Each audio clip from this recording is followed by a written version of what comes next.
কোনো গাইডলাইনে বলা হচ্ছে ২ বা ততোধিক যদি বাচ্চা নষ্ট হয়ে যায় তাহলে এটাকে রিকারেন্ট প্রেগন্যান্সি লস বারবার গর্ভপাত বলা হয়, অথবা ৩ বা ততোধিক যেটা আরসিজি। মায়ের দিক থেকে যে কারণগুলি থাকে, মায়ের জরায়ুর কিছু জন্মগত ত্রুটি থাকে যেটা আসলে নিরাময় করা সম্ভব চিকিৎসার মাধ্যমে। কন্ট্রাসেপটিভ ইউজ করছে, ভয় পাচ্ছে যে আবারও একই ঘটনা ঘটবে, এটা তারা একটা মেন্টাল প্রেশার অনুভব করছে।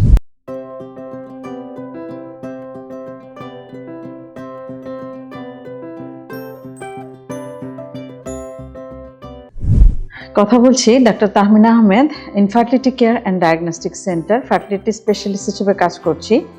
আর বর্তমানে কাজ করছি গভর্নমেন্ট লেভেলে স্যার সলিমুল্লাহ মেডিকেল কলেজে বন্ধ্যাত্ব বিভাগে সহকারী অধ্যাপক হিসেবে। আজকে আমরা কথা বলবো একটা কমন টপিক, সেটা হচ্ছে বারবার গর্ভপাত হয়ে যাওয়া বা বাচ্চা নষ্ট হওয়ার যে কারণ, সেটা কি কারণে হতে পারে এবং করণীয় কি বা কিভাবে আমরা আগাবো। রোগীদের বিভিন্ন কোশ্চেনের উত্তরে আসলে এই কথাগুলো বলা। তো গর্ভপাত আসলে ২০ সপ্তাহের আগে বা ৫ মাসের আগে যে বাচ্চাগুলো নষ্ট হয়ে যাচ্ছে, এগুলোকে আমরা রিকারেন্ট প্রেগন্যান্সি লস বলছি। এবং কোনো গাইডলাইনে বলা হচ্ছে ২ বা ততোধিক যদি বাচ্চা নষ্ট হয়ে যায় তাহলে এটাকে রিকারেন্ট প্রেগন্যান্সি লস বারবার গর্ভপাত বলা হয়, অথবা ৩ বা ততোধিক যেটা আরসিজি গাইডলাইনে বলা হচ্ছে। যেটাই হোক না কেন, একাধিকবার যখন বাচ্চা নষ্ট হয়ে যাচ্ছে তখন এটাকে আমরা রিকারেন্ট প্রেগন্যান্সি লস বলছি। এবং এটার কারণ কি, করণীয় কি, চিকিৎসা কি, এবং রোগীদের প্রেক্ষিতে তাদের ক্ষেত্রে কি কি করণীয় আছে, চিকিৎসক হিসেবে আমরা কি কি উপদেশ দেই, এগুলোই আজকে আসলে একটু আলোচনার দিকে আসবে। প্রথমত, যে বাচ্চা নষ্ট হওয়ার যে কারণ, যেটা দুঃখজনকভাবে 50% ক্ষেত্রে আসলে ক্রোমোজোমাল কারণ, যেটা আসলে আমাদের কিছু করণীয় থাকে না, জেনেটিক ডিফেক্ট। এখন কিভাবে আমরা অন্যান্য কারণগুলো আমরা খুঁজে বের করব? যে কারণগুলোর মধ্যে মায়ের কিছু কারণ আছে, বাচ্চার দিক থেকে কিছু কারণ আছে। মায়ের দিক থেকে যে কারণগুলি থাকে, মায়ের জরায়ুর কিছু জন্মগত ত্রুটি থাকে যেটা আসলে নিরাময় করা সম্ভব চিকিৎসার মাধ্যমে। এবং বাচ্চার দিক থেকে যেটা থাকে, যে ফিটাসটা বা এমব্রায়োটা, ভ্রূণটা তৈরি হয়, সেই জিনিসটা যদি ডিফেক্টিভ হয় তাহলে সেটা আসলে সমানভাবে থাকে না এবং সুন্দরভাবে বড় হতে পারে না বলে একসময় নষ্ট হয়ে যায়। তো এই জিনিসটা যখন বারবার হতে থাকে তখন এটা আসলে খুব বেশি চিন্তার বিষয়। রোগীদের প্রশ্ন আমাদের কাছে, তারা খুবই আতঙ্কিত থাকে যে এই জিনিসটা তারা প্রেগন্যান্সি নিতে আমাদের কাছে, বন্ধ্যাত্ব বিশেষজ্ঞদের কাছে রোগীরা দুইভাবে আসে। একটা গ্রুপ আসে যে যারা ২ বা ততোধিকবার বাচ্চা নষ্ট হয়েছে, এখন আর কনসিভ করছে না, তখন আমরা তাদেরকে secondary subfertility with recurrent pregnancy loss বলি। আর কিছু আছে যে যারা আসলে কন্ট্রাসেপটিভ ইউজ করছে, ভয় পাচ্ছে যে আবারও একই ঘটনা ঘটবে, এটা তারা একটা মেন্টাল প্রেশার অনুভব করছে।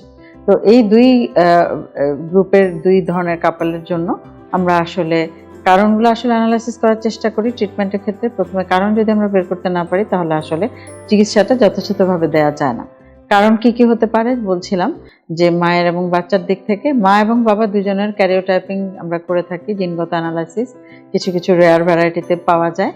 এছাড়া অনেক সময় যখন বারবার একাধিকবার ৩ বার ৪ বার বা ৫ বার এরকম ঘটনা ঘটে, তখন যেটা অ্যাবর্টাস, যে বাচ্চাটা নষ্ট হয়ে গেছে, ওই প্রোডাক্ট অফ কনসেপশনের ক্রোমোজোমাল অ্যানালাইসিসও করা হয় কিছু ক্ষেত্রে, যদিও সব জায়গায় এটা ইজি অ্যাভেলেবল টেস্ট না। আর কমন যেগুলো আমরা করে থাকি, সবচেয়ে কমন যেটা আমরা পাই সেটা হচ্ছে কি এন্ডোক্রাইন অ্যাবনরমালিটি, হরমোনজনিত, যেটা হচ্ছে ডায়াবেটিস এবং হচ্ছে থাইরয়েডের প্রবলেম। আমার একটা রোগীর গল্প বলি। এই রোগীটা একটা প্রত্যন্ত গ্রামাঞ্চলে, তার পরপর ৪টা বাচ্চা নষ্ট হয়েছে, কিন্তু আসলে সে জানেই না তার বারবার কেন বাচ্চা নষ্ট হচ্ছে। আমি সিম্পলি তাকে থাইরয়েড, ডায়াবেটিস, রুটিন যে টেস্টগুলো আমরা করি একটা প্রেগনেন্ট যারা হতে চাচ্ছে তাদের জন্য, সেটা করার পরে দেখা গেল যে সে আসলে হাইলি ডায়াবেটিক, আনকন্ট্রোল ডায়াবেটিস, যেটা আসলে সে জানতোই না, যার ফলে তার দ্রুত কনসিভ করছে কিন্তু তার বাচ্চা টিকছে না।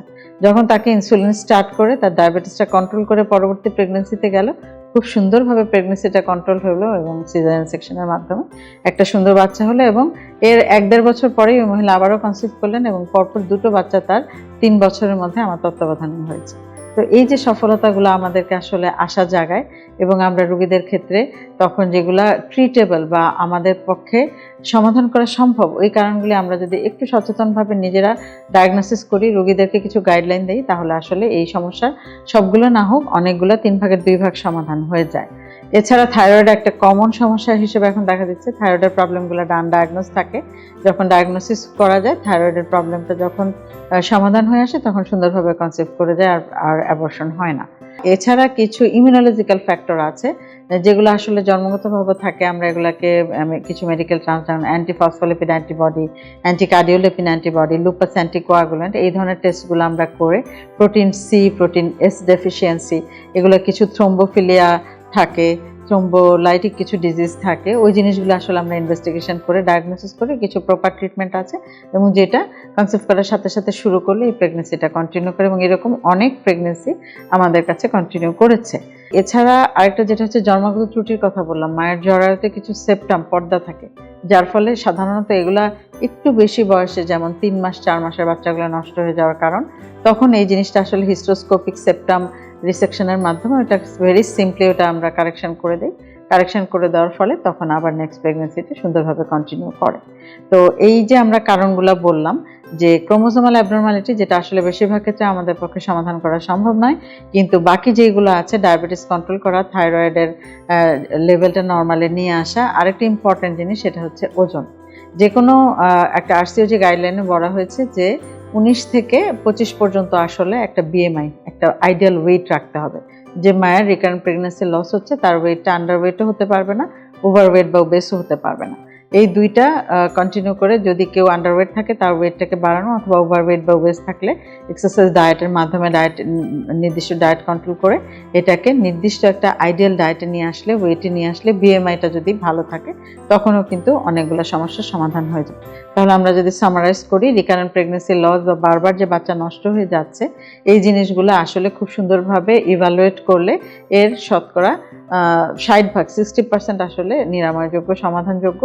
কিছু কিছু আছে রেয়ার জেনেটিক ডিজিজ যেটা আসলে সমাধান করা যায় না, বা অনেক ইনভেস্টিগেশনগুলো অনেক বেশি এক্সপেন্সিভ, সবগুলো সব জায়গায় অ্যাভেলেবেল না, কিন্তু যেগুলো আসলে আমাদের নিজস্ব আওতার মধ্যে আছে ওগুলোও অনেক সময় ডায়াগনোসিসের অভাবে বারবার তারা এই মানসিক যন্ত্রণার মধ্যে থাকে, ওইটুকু আমরা সহজে ডায়াগনোসিস করে তাদেরকে প্রপার ট্রিটমেন্ট দিলে এই সমস্যা সহজে সমাধান হয়ে যাবে।